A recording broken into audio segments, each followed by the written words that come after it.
Hello guys, I'm Fred. And I'm Mikay. Today's vlog ay pupuntahan namin yung taniman ng mushroom. Yes, isi-check natin kung paano ba talaga nila pinapalago yung kanilang mushroom, no? So, tara, let's go. Guys, nandito na tayo sa area, no? Ni Sir Ting, no? So, yung mushroom po niya is tinatawag dito na cultured mushroom, no? So, before tayo mag-start, no, shout out muna sa kanya. So, actually, si Sir Ting is vlogger din po. So, mayroon din po siyang YouTube channel, which is ang pangalan naman po is Kusina ni Ting. So, please subscribe din po sa ating panoorin ngayon. So, now, itutur tayo ni Sir Ting doon sa kanyang cultured mushroom. Let's go, sir. So, yan. Wow, ganito pala yun. Una-una mo. So, ayan. Itutur tayo ni Sir Ting sa kanya. No? So, yan. So, wow, ganito lang pala siya. May ano. May tumubo. So, ganun pala siya. Ang ganda. Ang ganda pala. Wow. Nakaka-amaze. So, yan guys. So, ready for harvest na siya, no? So, actually, parang bagong gawa lang ata. Tama ba? 1 month pa lang. So, 1 month pa lang siya. So, kung ano man, ilan lang kung muna ang pwedeng ma-harvest. Ayan. So, Sir Ting, paano ba pag nag-harvest siya ngayong umaga siya? So, ito yung mga maliliit na to. Bukas lang umaga. So, yan ano na yan? Malaki na yan. Pwede na ulit for harvest na ulit yan.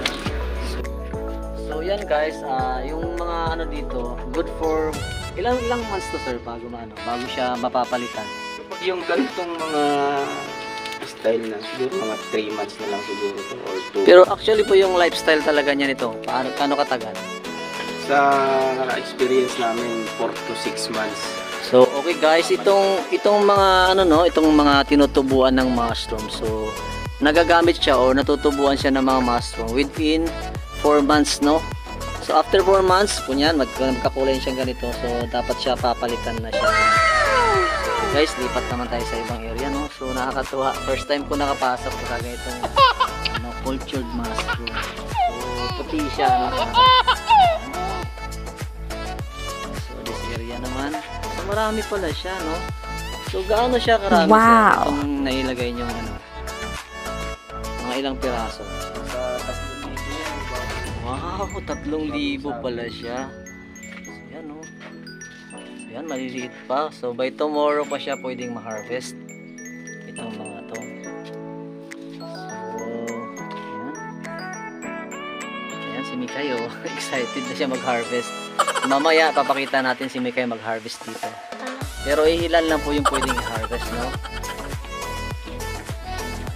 Uy, sa likod do. So, ayun, meron din daw sa likod. Kasi nabulas yung plastic. Visible talaga siya. Ayan, oh. Basta may chance ang makalabas, madaan. Yun, ito sir, itong mga ganito sir, no, pwede siya i-harvest pag mga ganyan. Ayan, pag mga ito pwede na siyang i-harvest. So, dito tayo sa ibang area ulit. So, yan, meron pa siya. So, bali ilang block? 1, 2, 3, 4. 4. Then, ito, pang 5, no? So, meron pa silang pinaprocess dito. So, kulang pa. So, kailangan pang trabahuin. 7,000 kasi ang capacity. Yun. So, capacity ng area is 7,000. Ito sir, isang block, ilang piraso? Nasa 500. So, per block, so 500 siya, no? Kaya lang back to back naman siya. So, kaya siyang mag-ano ng Wow! kaya siyang mag-ano ng 1,000 per block. So,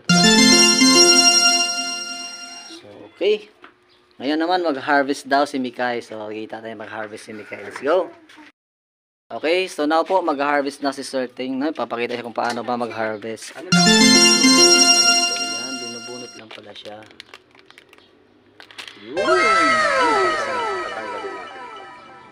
Okay, so may order na yan sir? Mayroon nang bibili or wala pa? Wala pa. So ayan, dahil wala pang bibili, tayo ang bibili. So tayong customer ni Sir Ting. Ayan, no? So ayan pa, meron pa siyang kukunin dito. So okay guys, dito po, pag bumili ka sa kanila, 200, tama ba ako sir? 200 po ang per kilo, no? So pwede kayong mag-order. So comment down below sa aking channel, no? Then bigay nyo po yung phone number nyo para ma-refer ko po kayo kung kanino kayo pwede mag-order.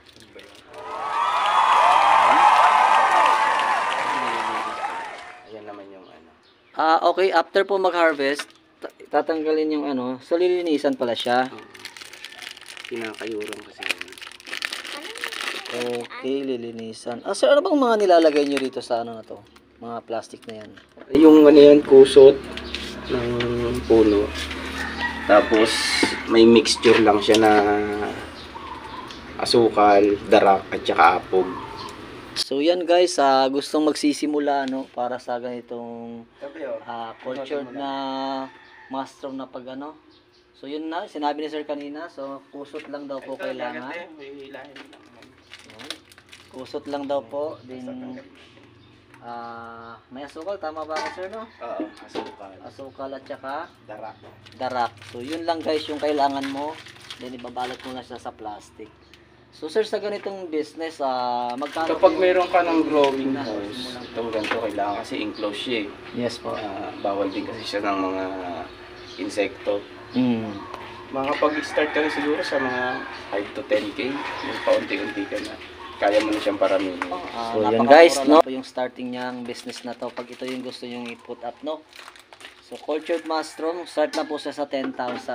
So nice, magandang sistema ng ano, no? So ayun, so yan ay natuyo na siya. Dapat kahapon pa siya, no? Pwedeng harvestin. So ayan guys, marami na na-harvest. Okay pa siya.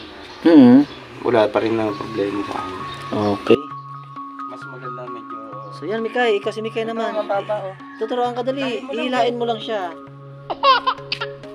Okay guys, si Mikay ang mag-harvest. Ihilain mo lang siya, tanda lang. Yay! Ayan, puputulan lang po siya. Ayan, medyo marami-rami na yan. So yan pa. Yan po, yan. So every time talaga na ano kakayur. Ano bang kinukuha? Yung anong yan? Yung white?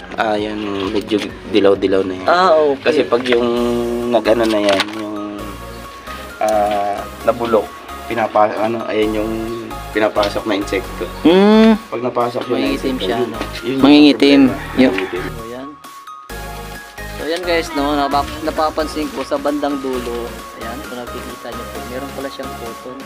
Ayun kapag ulap-ulap, ibig sabihin na hindi pa natin. Okay. So beginning pa lang siya, no? So wala pa, never pa siya natubuan ng mushroom, tama? So yan, never pa siya natubuan ng mushroom, kaya meron siyang cotton. Yan, okay, ito pa daw siya. Yan. Sige. Okay, hilain mo lang. Hindi. Ano lang. Yay! Wow. Siyempre guys, ako din. Yan, ito na, tama. May mga langgam. Ooh. May mga langgam.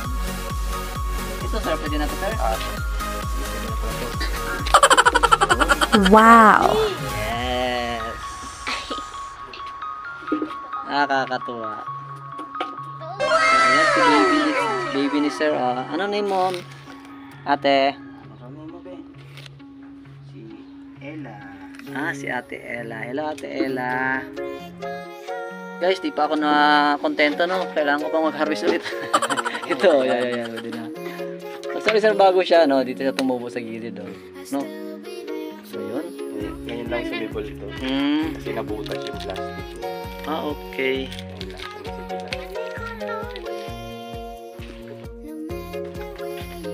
Ayan, may nababa. Yan, ikaw may harvest. Dami-dami din niya.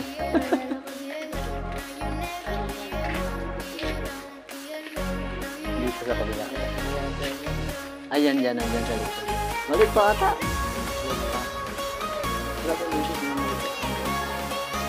Ibig sabihin talaga, kung saan siya nakaharap, dito lang siya, sir, dito lang siya tutubo. No? Maliban na lang kung may mga butas sa likod.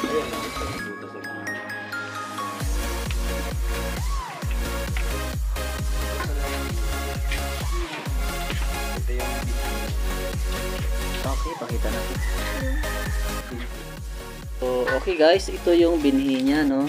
So, ibig sabihin, sir, doon sa yung puting yon, nilalagyan niyo siya ng ganito, tama? Gaano karami? Ito lang yun. Ay, nakaprasan. Ah, yan lang. So, yan lang pala yung Tapos pinaka... pagagapangin mo siya dyan. Pag nakompleto na yung gapang niya, ito kasi yung tawag namin dito is direct cultured. Ah, direct culture. So, ibig sabihin, isang taniman lang yan? Isang plastic lang o marami na? Hindi, itong pag ano to, pararamihin ko pa ulit to. Kailangan ko kasi paramihin to para mapadami ko rin yung ano. Pag napuno na niya, fully colonized naman ang tawag namin doon sa puti na yan. Pararamihin naman siya sa ganito rin, buto rin yan eh. Okay. Buto kasi ito ng sorghum. Ah, buto ng sorghum. Ayun yung pinakapakapitan niya. Tapos paparamihin uli namin to. Kailangan mapadami namin sa ano. Before siya ilipat dun Bago sa ilipat. plastic na yun. Pag na-transfer namin sa panibagong ganito, F1 ang tawag namin doon. Kumbaga parang pinarami ko na. Opo. Tapos F2 mga ganun. Ay, ganun din pala siya. Walang alt-delete dyan. Wala. Yung ginawang computer. Okay, so ibig sabihin pala guys, no? Hindi pala siya basta-basta na ganun lang nilalagay doon. No? Meron pala talaga siya. natin Ano? kontang naging itim. Oh, ano ibig sabihin dyan, sir? Sira na yan, tatapon na yan. Ah, okay. So Kahit dapat pa sabihin mo okay to, moist lang siya. kahit sabihin mo okay to, puti siya, di ba? Mm. Kaso nagkaroon ng black mold. Ah, damay na lahat. Dadamay na yan. Kaya So, dito, yun. sa tinanim kong 6 na piraso, parang 2 lang ang nakalusot. Ganun. Hindi pala siya basta-basta. Mahirap din pala siya. Pero pag yung ito na fully colonized na, pinarami mo na to, mas marami na siyang nabubuhay. So nice. So nalaman natin yung ano no, kung paano magparami. Dispose na. Ah, i-dispose na siya. So okay guys, done na kami sa aming vlog dito sa cultured mushroom nila Sir Ting. So sana po nagustuhan nyo ang aming vlog today. So yan, Sir Ting, baka mayroon kang gustong sabihin. Subscribe na lang kasi natin. Okay po, thank you. So, okay guys, bye for now. Mas maliwanag dito sa kanila. Okay guys, this is the end of our vlog for today. I'm Fred. And I'm Mikay. Don't forget to like and share. And subscribe and click the bell button para ma-update kayo sa mga new videos namin. Bye! Bye!